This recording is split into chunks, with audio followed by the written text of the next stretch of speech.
Halo Sobat BPJN Sulteng, saat ini saya sedang berada di ruas batas Kota Toli-Toli Silondo. Hari ini saya akan mewawancarai Pak Yakub Dewantoro. Halo, selamat pagi Bapak. Selamat pagi. Ya, gimana kabarnya Pak hari ini? Baik-baik, sehat selalu. Oke, baik. Nah, jadi Pak, bagaimana pekerjaan di ruas batas ini dalam meningkatkan kualitas partisipasi jalan melalui pengawasan teknis, Pak? Ya, terima kasih. Paket ini sendiri kita melaksanakan ini, kita mengacu pada spesifikasi, Ya. sehingga setiap pelaksanaan kita mengacu pada spesifikasi 2018 Divisi 2 yang kita gunakan pada saat ini. Nah, sehingga setiap kualitas pekerjaan ini kita harus mengacu pada spesifikasi tersebut. Ya. Ya, pengendaliannya itu seperti awalnya kita tuh material yang akan digunakan, kita melakukan pengujian di laboratorium. Yang akan terbit adalah JMD atau Job Mix Design. Setelah JMD-nya muncul, kita akan melakukan trial, dan trial itu akan menghasilkan Job Mix formula. Oke, baik. Ya. Kalau untuk bentuk pengawasannya Pak, apa kira-kira yang dilakukan? Ya, pengawasan itu kita terbagi dalam dua pengawasan, secara kuantitas pekerjaan maupun secara kualitas pekerjaan. Kuantitas pekerjaan itu menyangkut volume pekerjaan yang kita mengacu pada BOQ atau kontrak yang ada, sehingga kita mengendalikan baik itu volumenya jangan sampai berlebihan atau kurang dari volume yang sudah direncanakan. Walaupun ada kelebihan volume di lapangan, maka kita akan lakukan CCO. Sementara untuk kualitas pekerjaan itu kita melakukan pengujian terhadap mutu pekerjaan pada saat pelaksanaan. Apakah pelaksanaan itu sesuai dengan spesifikasi atau belum? Nah, itu kita akan ngontrol setiap tahap pengujian itu. Baik. Nah, untuk pengendalian pelaksanaan pengawasan fisik itu Pak, kira-kira apa yang dilakukan supaya tetap berada di jalurnya? Iya, paket ini sendiri kita ada schedule, yang kita gunakan. Dan schedule itu sebagai panduan kita untuk pelaksanaan sehingga bisa terkontrol deviasinya, sehingga kita pertahankan, kita usahakan tidak sampai deviasi minus. Kalaupun deviasi minus itu kita akan membatas jangan sampai mencapai di atas 10%, karena itu sudah masa kritis. Sehingga kita pengendalian yang kita lakukan itu seperti kita di lapangan itu dari tiga pihak, dari pihak PTK, pihak penyedia jasa, kita melakukan rapat yang setiap minggu kita lakukan. Itu adalah bentuk pengendalian kita terhadap pekerjaan sehingga tetap berjalan pada schedule yang sudah kita sepakati bersama. Kalau untuk tantangan atau hambatannya nih Pak selama pekerjaan di ruas ini selain cuaca gitu? Ya, selain cuaca itu merupakan tantangan yang di daerah ini Toli-Toli hampir setiap saat itu hujan, setiap hari hujan.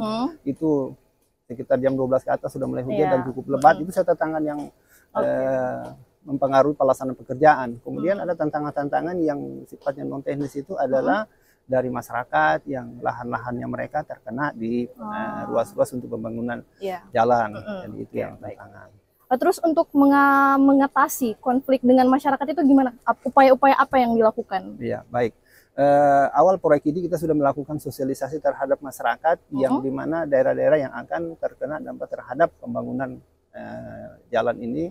Kita sudah melakukan sosialisasi dan pada sosialisasi itu kita menyampaikan rencana-rencana kerja kita, rencana pekerjaan ini sampai di mana batas-batas sehingga akan mengena tanah masyarakat yang berada di sekitar pembangunan ini. Nah, sosialisasi disampaikan, namun dalam perjalanan masih ada juga masyarakat yang masih keberatan ketika mereka terkena dampak terhadap pembangunan ini sendiri. Gitu. Nah, langkah-langkah kita sudah lakukan adalah pendekatan secara persuasif kepada masyarakat untuk menyampaikan hal-hal terhadap pembangunan, dan ada beberapa yang belum juga menyetujui dengan hal itu, tapi kita sudah lakukan terus terhadap pemerintah setempat, baik itu dari desa, kecamatan, bahkan sampai ke tingkat kabupaten untuk mengatasi dari segala permasalahan yang kita hadapi. Untuk pekerjaan di ruas jalan ini Pak, apakah ada pelibatan masyarakat dalam pekerjaan? Baik, pekerjaan ini sendiri ada beberapa pekerjaan yang pekerjaan minor seperti pasangan batu, pasangan saluran mortar. Kita melibatkan masyarakat setempat untuk melaksanakan pekerjaan tersebut. Itu kita melibatkan baik dalam padat karya, kita libatkan masyarakat. Kalau untuk suka duka Pak selama bekerja di ruas jalan ini, mungkin bisa diceritakan sukanya apa, dukanya apa? Iya, baik. Untuk sukanya sendiri, pekerjaan ini kita saling bekerja sama yang baik antara pihak PPK, tim PPK maupun penyedia jasa. konsultan. Nah, kita selalu melakukan koordinasi di lapangan maupun di rapat-rapat, sehingga setiap keputusan yang kita ambil bukan keputusan sepihak, tetapi keputusan bersama yang kita ambil, sehingga untuk melaksanakan pekerjaan ini tidak ada sepihak, tapi kita semua keputusan kita bersama itulah kita laksanakan di lapangan, sehingga pekerjaan bisa berjalan karena saling pemahaman satu dengan yang lain terhadap semua yang terlibat di dalam pekerjaan, sehingga pekerjaan bisa berjalan dengan baik.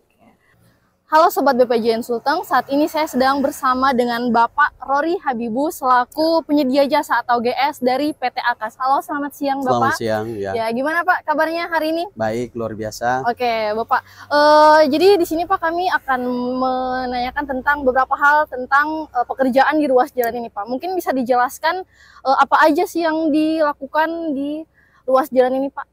Pekerjaan apa aja gitu? Baik, jadi paket kita ini kita ada rehab minor sepanjang 950 meter. Kemudian kita ada pelebaran menuju standar kurang lebih 27 km dan preventif 5,8 km. Nah, kemudian pekerjaan kita itu ada pekerjaan aspal, kemudian pelebaran jalan, kemudian galian pelebaran sepanjang 11 kilo, kemudian penurunan badan jalan juga, dan penanganan khusus di daerah Bambuan.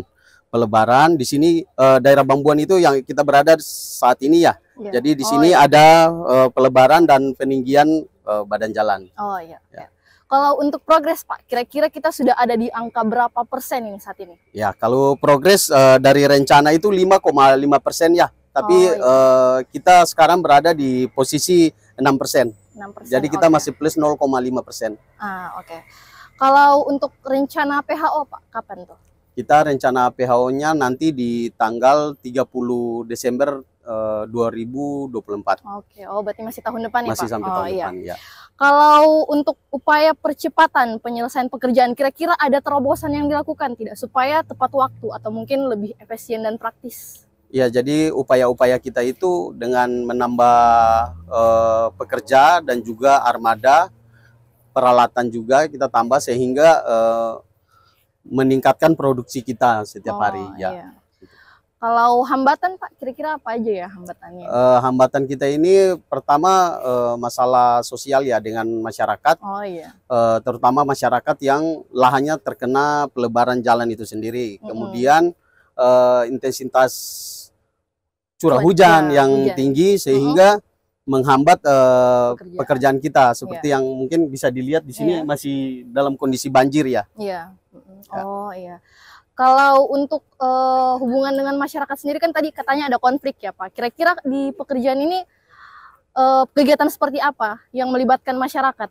Ya, jadi kita di sini itu masyarakat kita ikut libatkan dalam pekerjaan juga. Kemudian kita sebelum adanya pekerjaan kita sudah melakukan sosialisasi kepada perangkat-perangkat maupun perangkat desa maupun masyarakat setempat. Oke, jadi itu saja Pak dari kami. Baik, terima kasih atas ketersediaannya Bapak. Oke, Sobat BPJN Sulteng, nantikan lagi reportase selanjutnya. BPJN Sulteng, Gecep memang.